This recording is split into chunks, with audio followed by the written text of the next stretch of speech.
Good afternoon, everyone. I'm joined today by Deputy Premier Darlene Compton, Minister of Justice and Public Safety, and Tanya Mullally on behalf of EMO, representing hundreds of islanders who are part of our hurricane response teams.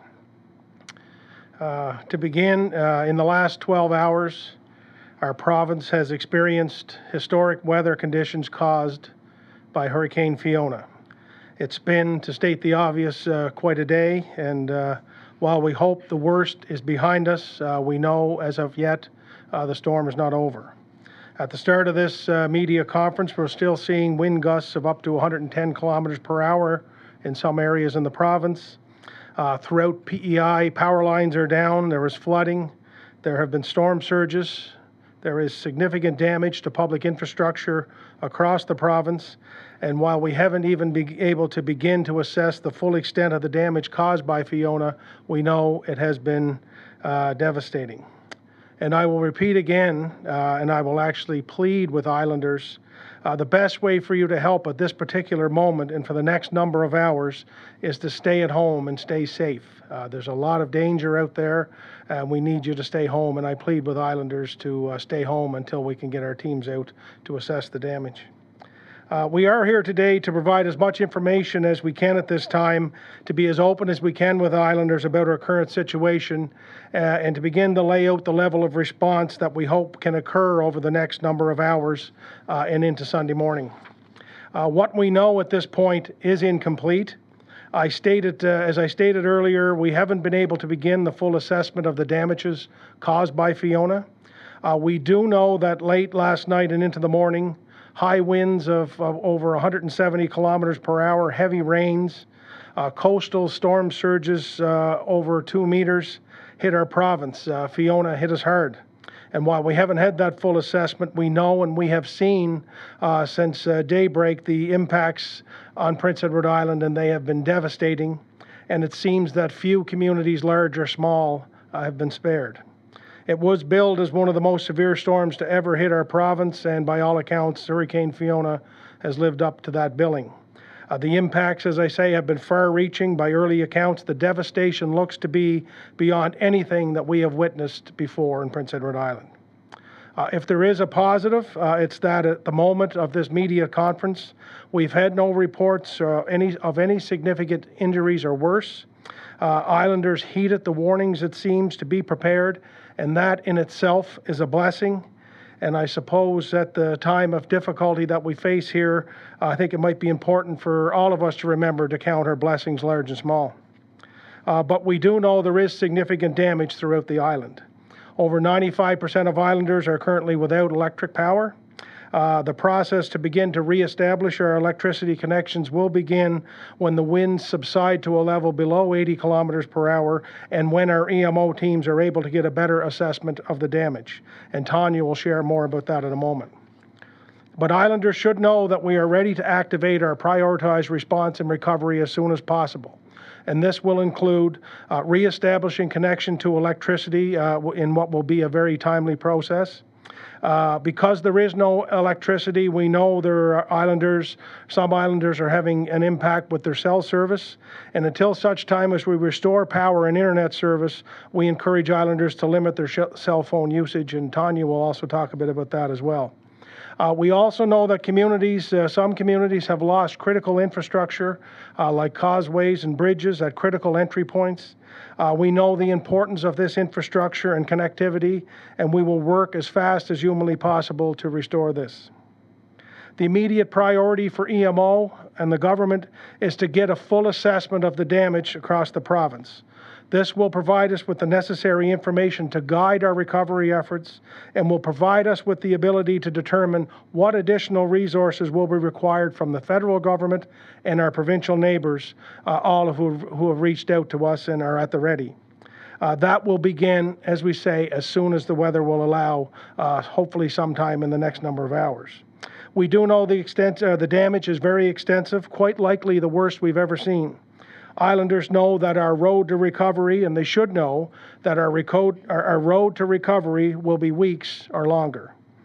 We have our teams engaged, and our efforts to do so will be like other devastating things that we've dealt with in the past, and it will be an all-hands-on-deck approach. As a province, we've been here before. Our experience will be helpful in our approach and our response, though this one, I think, will be larger and will take longer. But it will be undertaken in the same way. We will do everything within our power, use every lever at our disposal to help and support Islanders as fast as possible. We know, as premature as it is, that our response will need to be measured in the multi-millions. We've begun conversations with the federal government about the Disaster Financial Assistance Program, and our government is operationalizing that program now. I spoke early this afternoon with Prime Minister Trudeau. I've spoken with Intergovernmental Affairs Minister Dominic LeBlanc. Minister Compton has spoken with Minister Blair.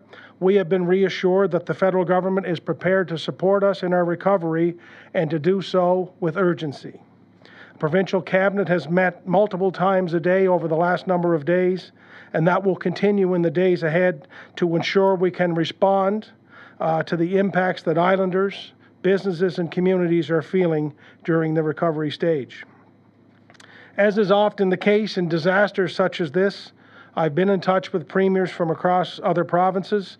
They've reached out to offer whatever help they can, whatever help we might need, and I appreciate their concern and their support, and we will be calling on them as needed in the days ahead.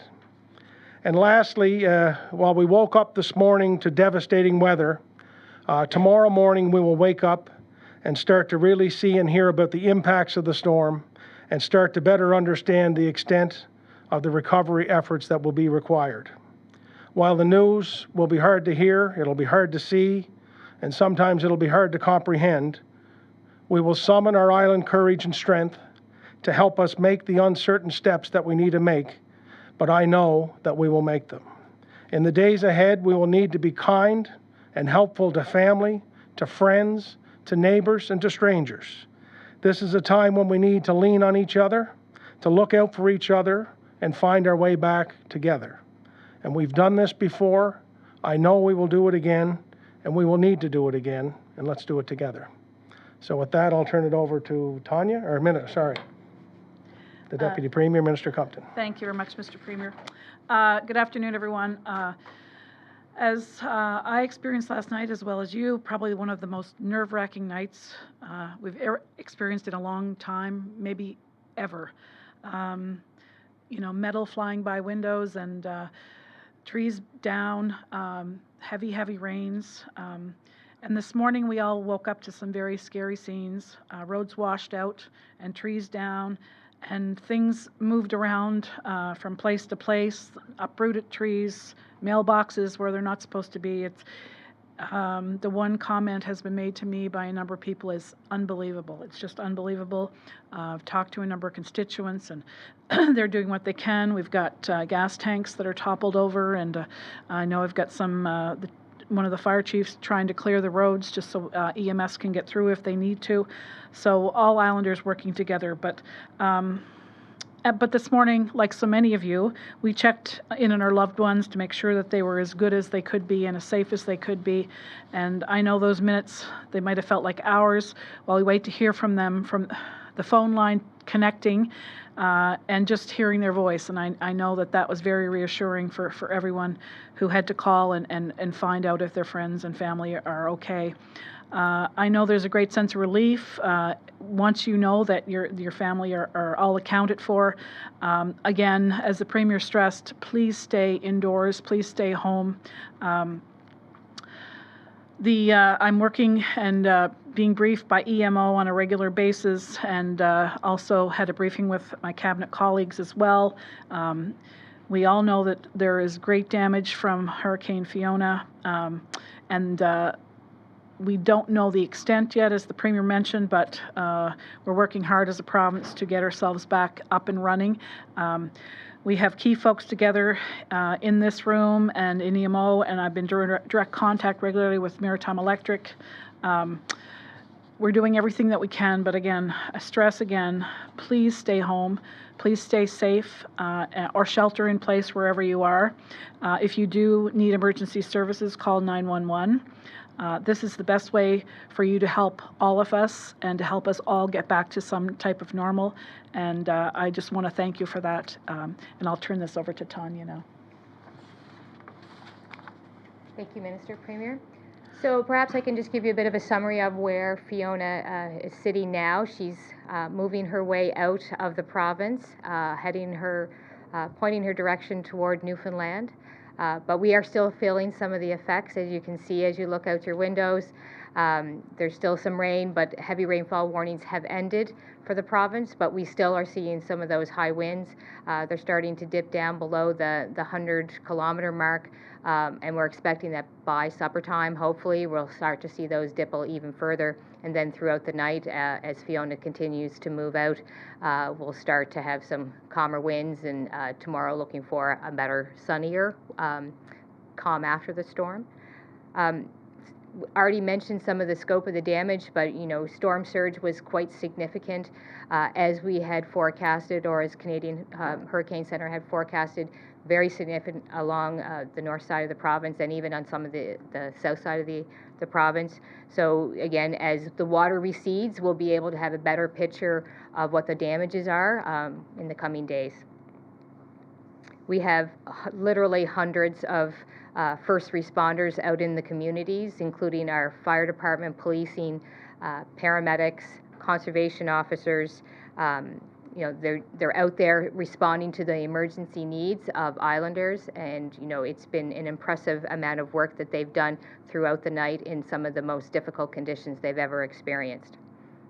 Our message continues to be, as you've heard already, stay home and stay put. I would like to add maybe be patient or stay patient, because we're going to need your patience over the next coming days, perhaps even into coming weeks, as we try to get back to a full kind of place of pre-Fiona. The last piece I could just share with you is in regards to our cell phone services. Many people are experiencing intermittent cell activity, or they're getting multiple alerts. We had issued another one this morning asking islanders to stay home. Some people are getting those repetitively, and what we're informed by our telecommunication partners is that is they're not quite sure the why, but what they're suggesting to us is that if we could urge islanders to use basic text services, try to avoid using apps, because that tends to bring the system down a little bit. So if we want to protect that system a little bit more, so just try to limit the use as much as possible. And certainly if you're looking for updates, there's always, listen into the local radio stations, via your vehicle your vehicle radios, or perhaps if you have a battery operated radio, you can also listen to those updates that way. I think that's all I have. I think we'll go to questions. Thank you, Tanya. So we'll go to questions from our friends in the media. Carolyn Ryan, CBC. Hello, Premier. You mentioned that there were no significant injuries so far, and certainly no deaths, which is wonderful. What injuries have been reported? What types of things are we seeing? I assume minor injuries from flying objects, that kind of thing? I'll take that. Yeah, sure. So nothing significant. We haven't heard of anything, but I guess we can make an assumption that just with people that were having to leave their homes in a hurry, there would be minor scrapes and stuff, but nothing that we were informed of that had to go to hospital for any reason. Yeah, and I should just add to that when we talk about those injuries, we talk about physical injuries, and we certainly know that many people have lost their homes and businesses, and so we know the emotional and mental health damage that causes. So I don't want to not think that anyone thinks we take that seriously, but I guess we raise that point to say that, in other locations during events like this, we've seen catastrophic injuries or deaths, and we haven't seen that, and we should be grateful for that, but we shouldn't forget that a lot of islanders are facing some really difficult days here right now, and that's tough. A follow-up question. I know that the assessment has not really started yet, but we are seeing things on social media, videos, photographs. We have seen some video of totally washed over Creek Road Bridge in St. Peters. We've seen major storm surge images from North Rustico. What roads and bridges do we know of that are definitely damaged by the storm so far? Well, I'll start and turn it over to Tanya, but I mean, I think until we get the ability to do that full assessment, we won't be able to make a full list of that.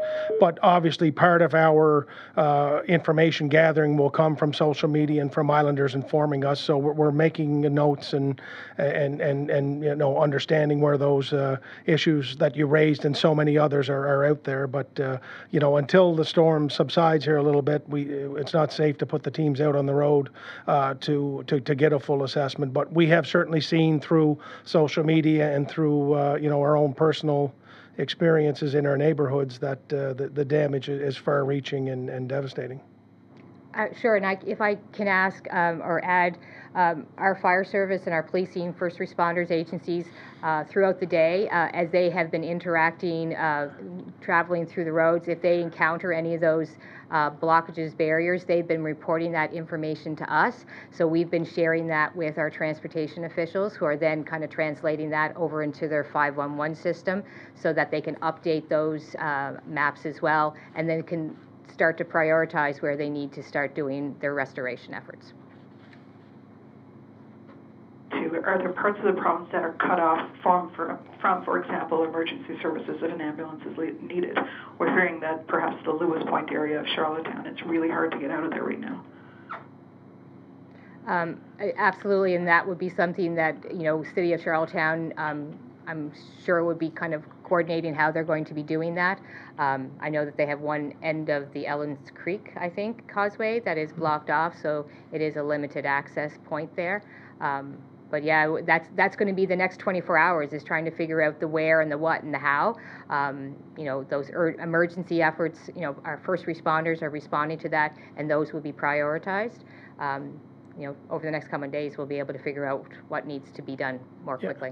And Carolyn, to follow up on that, I mean, you raise a very good point, and I think you will see many of these locations across Prince Edward Island over the next hours and days where we'll see life won't be what it was pre-Fiona. Of course, the situation in West Royalty there was something that was tying up traffic long before Fiona. But, that's why we're asking Islanders to be patient and understanding, because it's going to take a significant amount of time, not just to do the assessment of this, but to make our way back from it. When you have infrastructure that's impacted to the extent that it is, it will take some time to repair that. So we'll obviously be looking for alternative routes when we can, and try to come up with any type of, Minister Deagle and his team will be looking at what they can do to try to get traffic moving as quickly as possible. But that will be an undertaking, and that's something Islanders should be ready for.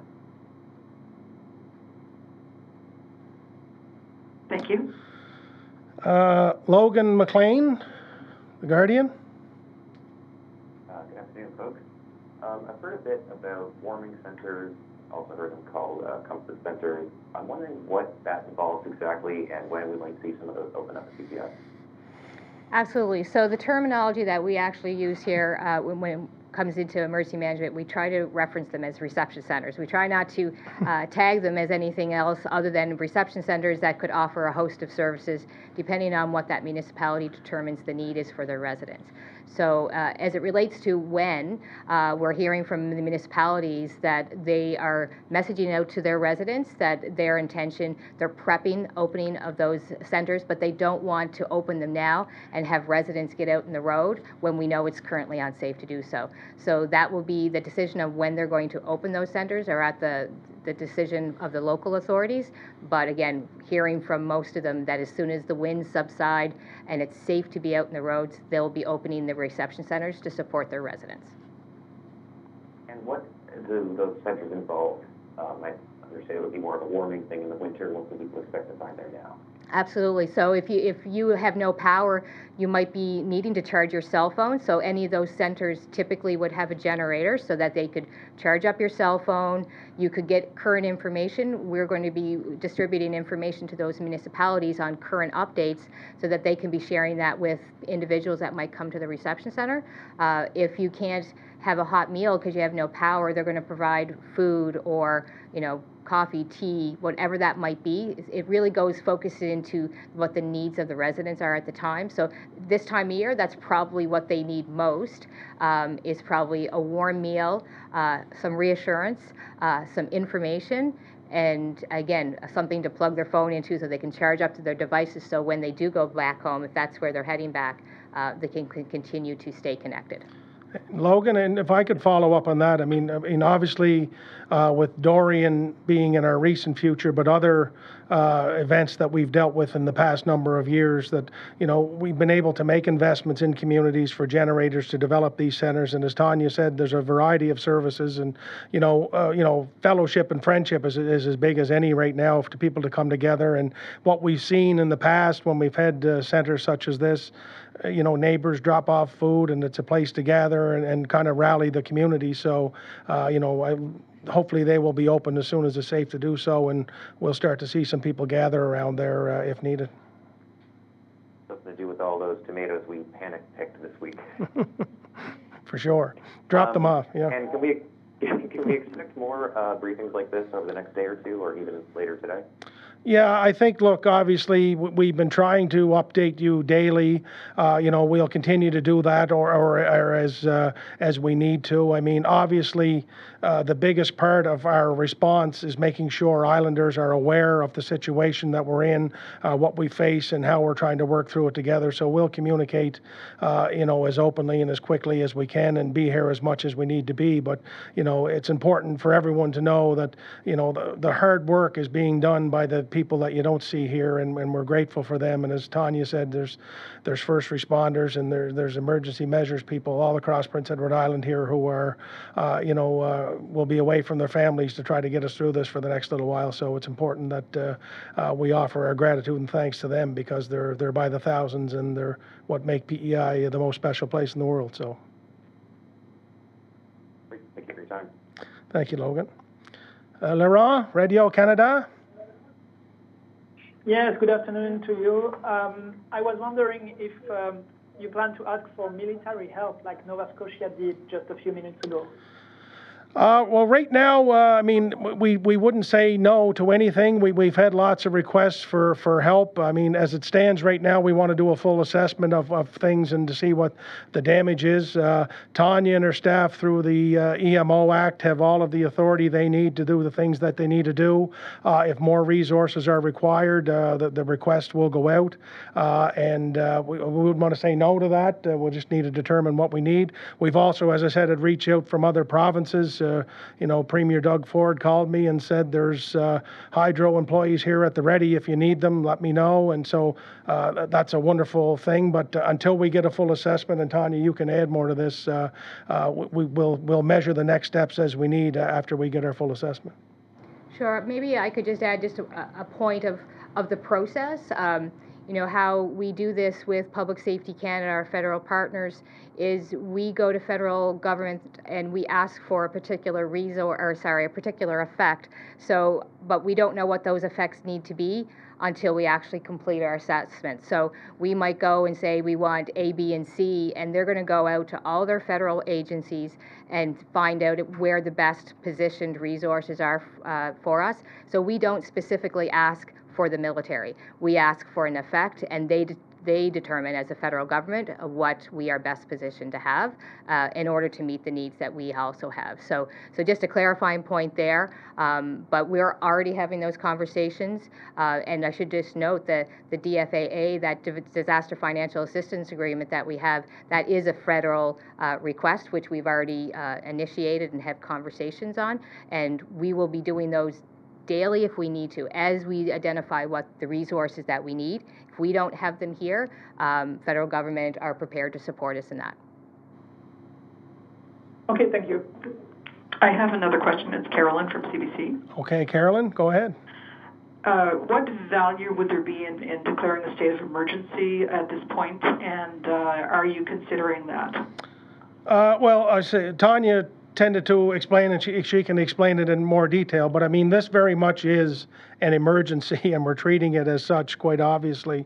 Through our EMO Act, we have every resource that Tanya needs to make the requests, as she talked about, that they need to make once we determine what they are. The lanes of financial communication are open with the federal government. So, I mean, as it stands right now, we have every authority under the EMO Act at Tanya's disposal to do what we need to do. But as with anything else, we would just determine in the days ahead if more needs to be done. But a state of emergency is something that is done very rarely, has been done very rarely in PEI, and the Act has been changed over the years to allow for Tanya to have the authority that she has. But you can explain that in greater detail again. Sure. So just to clarify, the state of emergency, the purpose behind a state of emergency is to give the province authorities that we don't currently have in either legislation or regulation to always protect people, property, and the environment. So as we triage and assess our situation every day, we ask ourselves, what's our problem today? What do we have to do to fix that problem? And what are the resources that we need to gather in order to fix that problem? If we have all that at hand and we have the authority to do those things, and it could be a good example would be price gouging. Sometimes in the past, in certain areas, you might see the cost of batteries, for example. Somebody could be trying to sell them for $10 when they're normally $2. So we could put a state of emergency and say, hey, you can't charge any more than $2 for a battery. But that doesn't, we don't have authority to do that currently. We would have to declare a state of emergency to do that. So it's a very specific piece of legislation that we don't, it's kind of at the last resort. We attempt to resolve the issues through current authorities and current resources, and then if all else fails, we can declare the state of emergency. I will note as well is that in Canada, we don't need to declare a state of emergency to ask for federal resources or even in advance to get money. In the US, that is a different tool and mechanism. They have to do it in advance, and even other jurisdictions. So if that helps in explaining our process a bit. Thank you. Is there anyone else online that maybe joined that we weren't aware of that might have a question?